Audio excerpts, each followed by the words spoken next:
Hello, everybody. Welcome back to another episode of the Climb Finance Show. My name is Kian Lynch, and today we're going to be talking about the US Treasury's yield curve, the economy moving forward, and if there is flashing signs of a recession on the horizon. First things first, we're going to be talking about the US Treasury's yield curve and what that means. Firstly, I just want to do a very brief explainer of what I'm talking about here. So the yield curve is a line that plots yields or interest rates of bonds on different maturity dates. So essentially you have different types of bonds, whether it's the 1-year Treasury bill, 10-year, 30-year bond. Obviously with bonds, you deposit your funds for a certain amount of time and you receive an interest rate. In normal times, normal economic theory, you would say you would get a higher interest rate on a 30-year bond versus a 1-year because you're giving your money away for 30 years. So obviously you would want more money in return for giving your money away for that long. And obviously a 10-year, you would expect higher interest rate than a 1-year, and a 30 to be higher than a 10. But there are different types of yield curves depending on the economic situation, whether it's normal, inverted, or flat. It says normal curves point to economic expansion and downward points to economic recession. We're going to take a look at the current yield curve in a moment, but I just wanted to show you guys what a normal yield curve looks like. So here you have yield on the y-axis, maturity on the left. So as maturity increases, as 1 to 30, as it gets longer time to give your money away, the yield should go up over time. You can imagine a 1-year is here, 30 years here, yield increases over time. However, there is such thing as an inverted yield curve, and this is what we have today. I'll get to that in a second, but you can see in an inverted yield curve, the higher yield is on the shorter bonds. Meanwhile, a 30-year gives you less interest. And there's a few reasons why this occurs. So what I'm showing us here right now is the interest rate currently, the blue, this is our current yield curve, and the red is just an example of what it looks like in the past 2 years ago. So 2 years ago, you can see it is a normal yield curve somewhat, with 1 month Treasury yields closer to 0. Meanwhile, the 20 and the 30 are much higher at 2%. But nowadays we have an inverted yield curve with the highest yields at the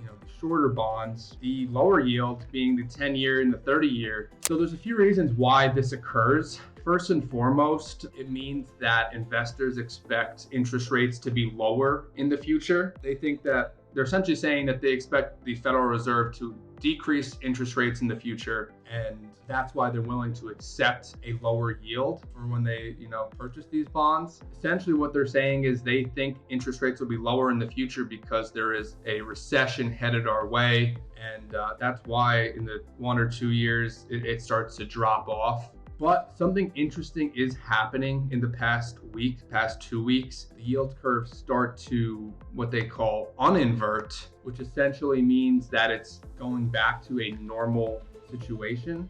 So this is an interesting article from Business Insider today. 2 recession indicators are on the verge of flashing as unemployment rates ticks higher and the yield curve un-inverts. They say stock market investors can rest easy. Let's get to it really quickly. So I'm just moving down here to where they talk about the un-inverting yield curve. So this article says the recessionary indicator occurs when the inverted yield curve un-inverts back into positive territory. That has gotten closer to happening in recent weeks as the 2 and 10-year US Treasury yields converged. The spread between them was as wide as -1% in July, but it's almost back to break even here. So you can see that we are getting back into what they would call normal economic situation, as you would earn a higher yield on the 10-year than 2-year. It's not quite there yet, but it is un-inverting. So historically, recessions have occurred shortly after the yield curve un-inverts back into positive territory. The writer of this article is not really all that concerned, because this time the spread is narrowing because long-term yields are rising on the back of stronger than expected economic prospects. This was on full display last week when bond yields moved lower after a weak October jobs report, highlighting that yields have been driven by economic growth expectations. So yeah, interesting statement here.